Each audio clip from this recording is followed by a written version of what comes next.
तो गाइस आपकी डिमांड के ऊपर आज फिजिक्स का वापस से मैं लेक्चर लेकर आया हूं जो कि लाइट के ऊपर है।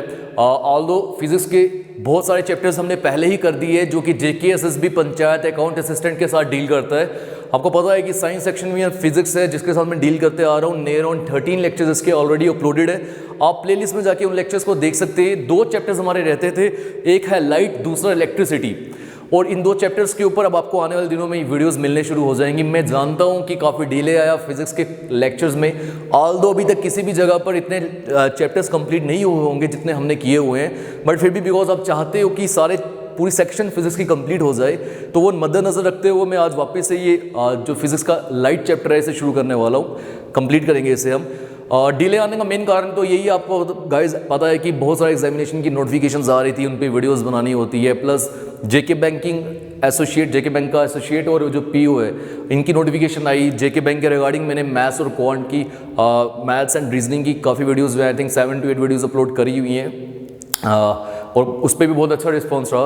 प्रॉब्लम ये है कि जेकेएसएसबी जो पंचायत अकाउंट असिस्टेंट है, डिफरेंट सब्जेक्ट्स के रिगार्डिंग जितने भी टीचर्स हैं अलग अलग कॉम्पोनेंट उनका है, बट जेके बैंक में सिर्फ और सिर्फ 3 कॉम्पोनेंट्स हैं। प्रीलिमिनरी में इंग्लिश जो है वो शुरू हो चुकी है, देन मैथ्स एंड रीजनिंग जो कि कोर है आपकी बैंकिंग एग्जामिनेशंस का, तो उनके साथ मैं डील करते आ रहा हूँ कई सालों से। और बिकॉज फिर अब मुझे ही उनके साथ डील करना है, दोनों सब्जेक्ट्स के साथ थोड़ा टाइम तो लगता है वीडियोस अपलोड करने में, बट अब मेरी कोशिश रहेगी कि फिजिक्स को मैं जल्दी से, ये जितने भी चैप्टर्स रहते हैं 2 ही रहते हैं, तो ये फिजिक्स हम कंप्लीट कर देंगे। फिर उसके बाद कंप्यूटर सेक्शन जिसके बारे में आप बहुत देर से बोल रहे हो, मैं देखता आ रहा हूँ हर एक वीडियो जो भी अपलोड होती है और नीचे कमेंट सेक्शन में आपका कंप्यूटर्स के रिगार्डिंग हमेशा एक कमेंट होता है कि जल्दी से उसे भी कंटिन्यू किए जाए।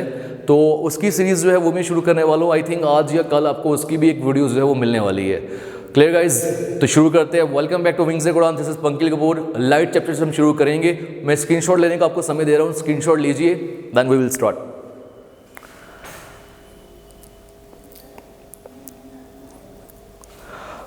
एंड गाइज एक और इम्पॉर्टेंट अपडेट है, जेके बैंक की टेस्ट सीरीज जो है वो हमने शुरू कर दी है अड्डा 247 के साथ कोलैबोरेट करके।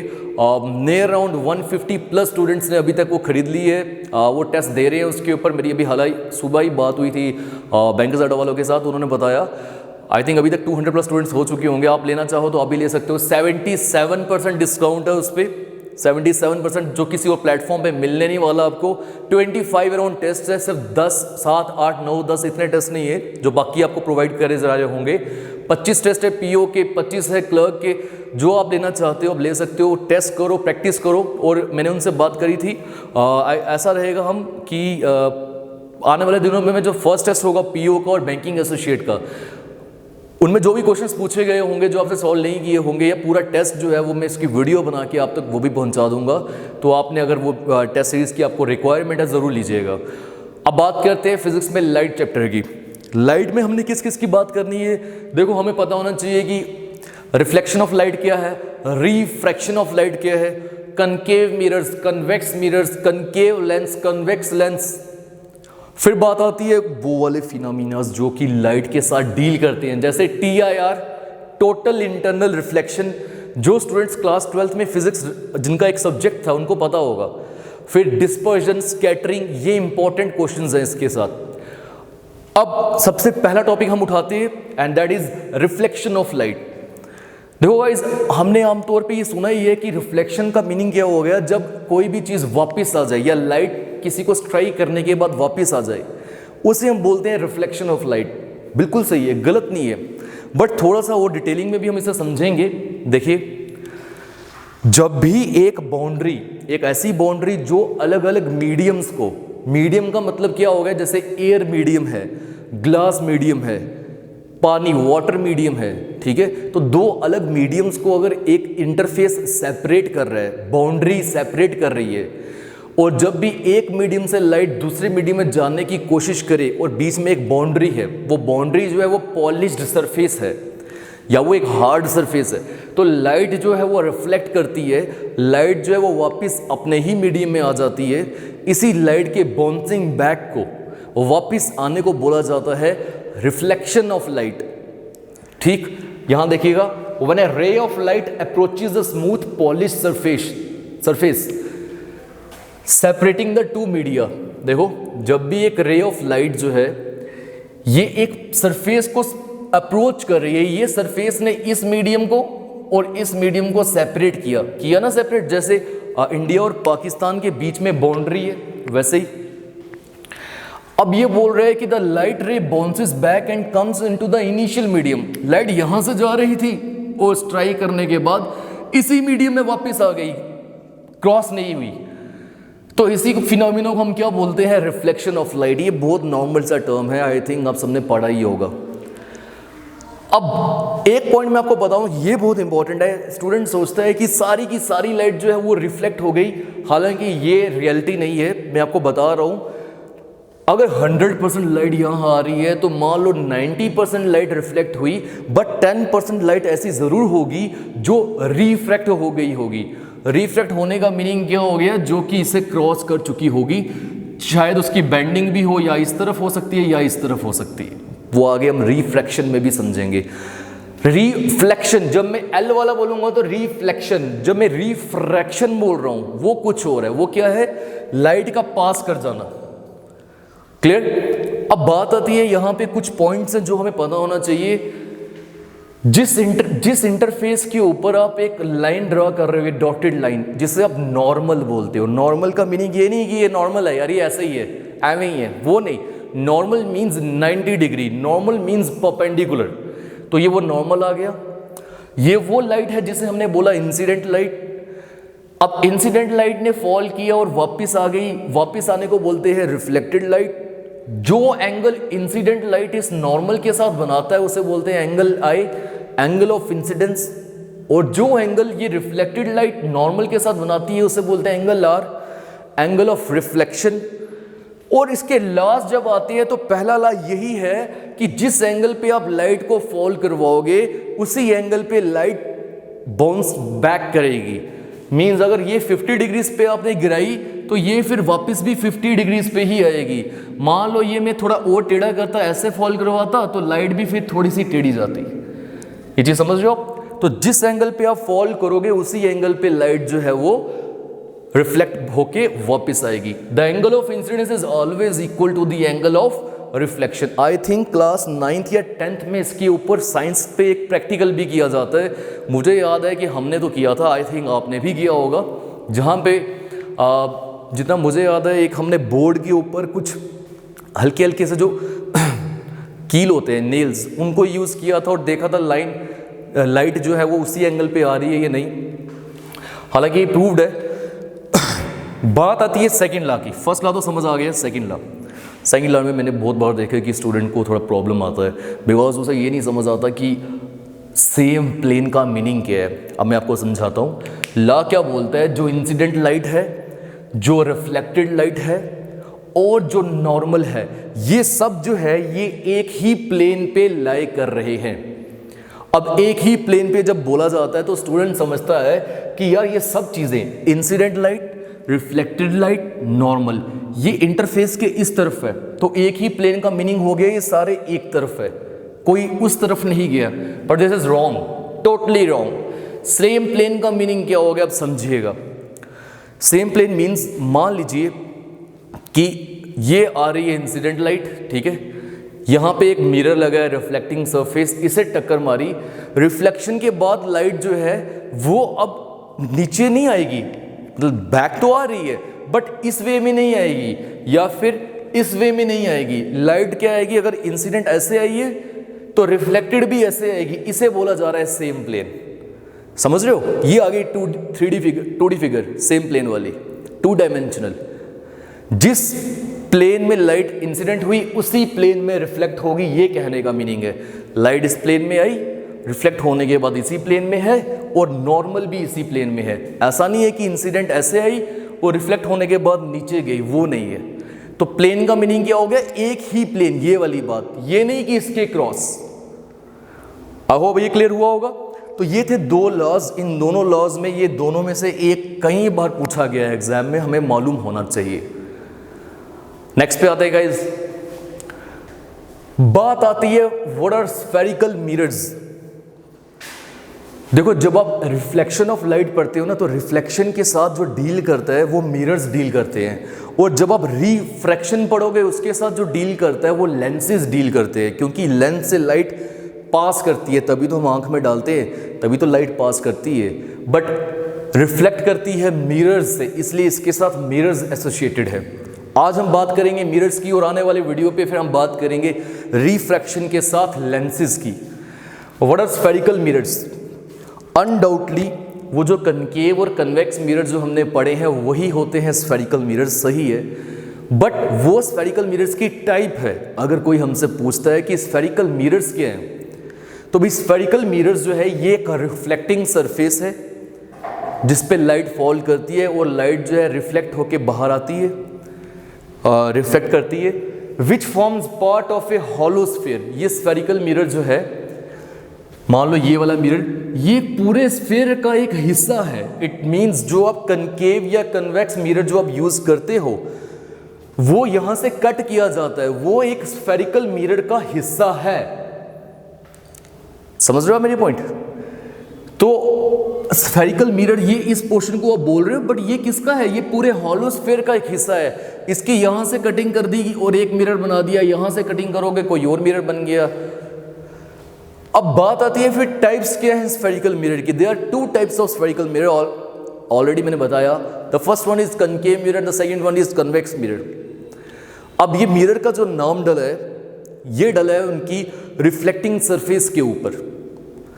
आई मीन कनकेव मिरर की अगर मैं बात करूंगा तो ये एक ऐसा मिरर है जिसकी इनर साइड जो है वो रिफ्लेक्टिंग सरफेस है, और जिसकी outer side bulged outwards, bulged मतलब जो बाहर की ओर है ऐसे, वो एक पॉलिश्ड सरफेस है।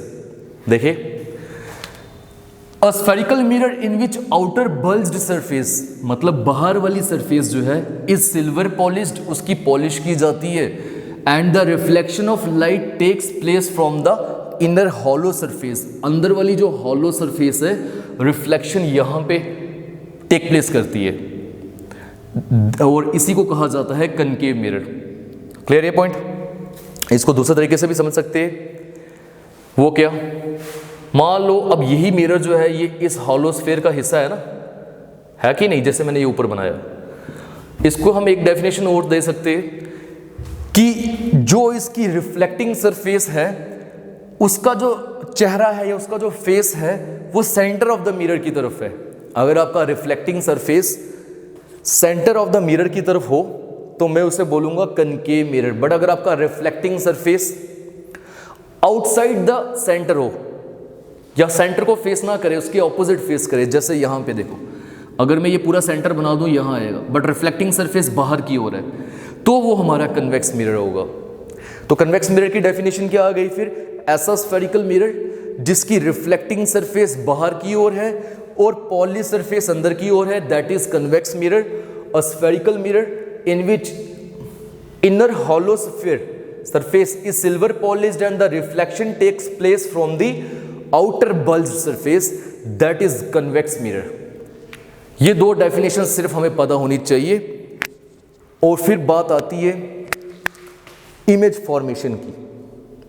अब गाइज, आपने क्लास 9th में भी और 12th में भी ये जब भी मिरर्स पढ़े होंगे, इसी के बाद आपने पढ़ा होगा इमेज फॉर्मेशन, याद होगा केसेस बनाते थे। When the object is at infinity, when the object is beyond centre of curvature, when the object is on centre of curvature, when the object is between radial ये अपना pole and principal focus, when the object is on the principal focus. ये कुछ 6 cases थे जो concave mirror में बनते थे, और कन्वेक्स में सिर्फ एक। जहां बात आती थी real image, virtual image, diminished image, वो सब आपके कॉम्पिटिटिव पॉइंट ऑफ व्यू से नहीं है, वो आप थ्योरेटिकल जब क्लास 12th या 9th पढ़ते थे वहां आता था। ठीक है, आल्दो अगर आप चाहते हो कि हल्का सा आपको थोड़ा बता दिया जाए ये पोल वगैरह क्या होते हैं, तो मैं वो बता देता हूँ। देखो, मान लो मैं यहाँ पे एक मिरर ड्रा कर लेता हूँ, कनकेव मैंने बनाया है। क्यों कनकेव बनाया? क्योंकि पॉलिश सरफेस बाहर, रिफ्लेक्टिंग सरफेस सेंटर की तरफ। तो भाई जब ये मिरर बनाया जाता है तो गाइज ये देखो, इस पॉइंट को बोला जाता है पोल ऑफ द मिरर। मतलब मिरर का जो सेंटर होता है that is known as pole of the mirror. अब ये मिरर जो है ये किसी हॉलोस्फेयर का हिस्सा है ना, तो हॉलोस्फेयर का कोई ना कोई तो सेंटर होगा सी, इसी सेंटर को बोला जाता है सेंटर ऑफ कर्वेचर। और क्या ये पोजीशन जो है ये सर्कल का रेडियस है, रेडियस, तो इसे बोला जाता है रेडियस ऑफ कर्वेचर। इस पूरी लाइन को क्या बोला जाता है, प्रिंसिपल एक्सिस। याद आ रहा है कुछ? मैं बता रहा हूं ये बिल्कुल आपके competitive examination point of view से इंपॉर्टेंट नहीं है। रिपीट करते हैं, the centre of the mirror is known as pole, the centre of the sphere of which the mirror forms a part, that is known as center of curvature. The distance between pole and center of curvature is known as radius of curvature. Clear guys? Then the line joining P and C is known as principal axis. फिर principal focus भी आता है, उसकी जरूरत नहीं है, I think अभी ये समझ आ चुका होगा आपको। गाइस इंपॉर्टेंट पॉइंट है, ये पूछा जाता है कि कौन सा मिरर कन्वर्जिंग है, कौन सा मिरर डाइवर्जिंग है। तो देखो ये जो कनकेव मिरर है ना, मान लो मैं यहाँ दोबारा से बना देता हूँ, ये मैंने बना दिया कनकेव मिरर। जब भी इस पे लाइट फॉल करती है ना, इस वे से, सॉरी, इस वे में आ जाती, फॉल यहाँ की यहाँ आई। मान लो एक लाइट यहाँ से फॉल की और कुछ यहाँ गई, मीन्स ये लाइट को क्या करता है, लाइट फॉल की वापस आ गई, ये कन्वर्ज करता है। कनकेव मिरर क्या करता है, लाइट को कन्वर्ज, इसीलिए ये कौन सा मिरर आ गया, converging mirror. But on the other hand अगर बात की जाए कन्वेक्स मिरर की, वो होता है कौन सा, डाइवर्जिंग मिरर। डाइवर्जिंग मींस जब लाइट उस पर फॉल करती है तो वो बिखर जाती है। कैसे बिखरती है, एग्जांपल के तौर पे देखिए, ये आ गया कौन सा, कन्वेक्स मिरर। ये लाइट फॉल करी, मान लो ये फॉल करी, तो इस वे में बाहर जाएगी वो। मान लो ये लाइट फॉल की, इस वे में बाहर जाएगी। देखो लाइट दूर जा रही है अब, बट यहाँ क्या था, लाइट स्ट्राइक करने के बाद पास आ रही थी। तो कनकेव कौन सा हो गया, कन्वर्जिंग, और कन्वेक्स कौन सा हो गया, डाइवर्जिंग। अब इसके अंदर रूल्स वगैरह होते हैं जो बिल्कुल फॉर्मेशन आपके एग्जाम में कभी पूछी ही नहीं जा सकती, जो कि क्लास 12 का या 9th का सिलेबस है। आई होप आपको ये समझ आ चुका होगा। बात करते हैं जो एग्जाम में सवाल पूछे जाते हैं, uses of concave and convex mirror. Concave mirror जो है वो डेंटिस्ट इस्तेमाल करते हैं। अब क्यों करते हैं, क्योंकि कनकेव मिरर ऐसा है जो कि छोटे से ऑब्जेक्ट की बड़ी इमेज बना देता है। तो डेंटिस्ट ने देखना है कि दांत में कैविटी कहाँ है, या दांत में जो कीड़ा या इन्फेक्शन है वो कहाँ लगा है, तो उनको वो बड़ा करना होता है। तो डेंटिस्ट जो मिरर इस्तेमाल करते हैं, बहुत बार देखा होगा उनके हाथ में होता है, that is concave mirror. Dentist use concave mirror to see larger images of teeth of patients. फिर कनकेव मिरर शेविंग मिरर के तौर पे भी इस्तेमाल किया जाता है। जो हम शेविंग करते हैं ना, तो हमें पता है कि हमने माइन्यूट जो हेयर है हमारे या जो भी बियर्ड है उसे काटनी है, तो कनकेव मिरर यहाँ भी इस्तेमाल किया जाता है, क्योंकि छोटे से पोर्शन को भी वो बड़ा करके दिखाएगा और आप क्लियरली अपने आप को साफ कर पाओगे, क्लीन कर पाओगे in terms of shaving, you can say that. Because अगर शेव कर रहे हो कहीं थोड़े से बाल रह गए तो बुरा लगता है।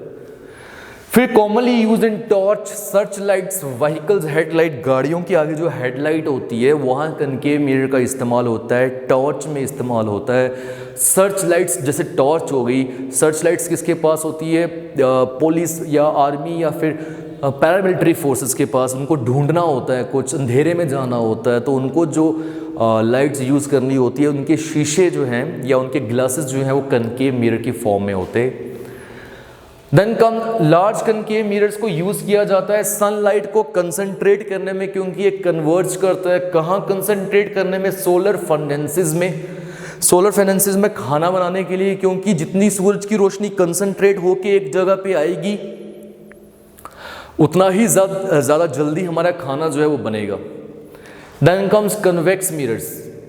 अब कन्वेक्स मिरर की अगर बात की जाए तो गाइज जो हमारी स्ट्रीट लाइट होती है उस पे जो मिरर लगे होते हैं या गिलास जो लगे होते हैं कन्वेक्स की फॉर्म में होते हैं, बिकॉज लाइट को बिखेरना है, डाइवर्ज करना है, दूर तक पहुंचानी है। Street light reflectors. फिर security mirrors is in public buildings, इन होगा यहाँ पे। पब्लिक बिल्डिंग्स में सिक्योरिटी मिरर्स होते हैं कुछ, ठीक है, सिक्योरिटी के लिए इस्तेमाल किए जाते हैं, वहाँ कन्वेक्स मिरर का इस्तेमाल होता है। But the most important is vehicles में जो साइड मिरर्स होते हैं ना, जैसे गाड़ी में, बाइक में, जहाँ लिखा होता है objects in the mirror are closer than they appear, rear view mirror बोलते हैं उनको, वहाँ वो भी कन्वेक्स मिरर होता है। बड़े से एरिया को पीछे जितनी भी गाड़ियाँ आ रही है वो आपको दिखा देता है ताकि एक्सीडेंट ना हो पाए, आप अपने आप को सेफ ड्राइव करवा पाओ। तो commonly used as rear view mirror in vehicles enabling the driver to see traffic behind him or her for safe driving. तो गाइज आई होप लाइट का ये जो पहला सेक्शन है ये आपको समझ आ चुका होगा, क्लियर हो चुका होगा। यहाँ हमने सिर्फ और सिर्फ reflection of light and mirror, concave, convex और उनके यूजेस के बारे में पढ़ा। आगे आने वाले वीडियो में हम पढ़ेंगे refraction of light, convex lenses, concave lenses, और आने वाले आई थिंक जितने 2 चैप्टर जो रहते हैं वो हम कंप्लीट कर देंगे कुछ वीडियोस में। गाइस मिलते हैं नेक्स्ट वीडियो में, आज के लिए रखते हैं इतना ही। Thank you.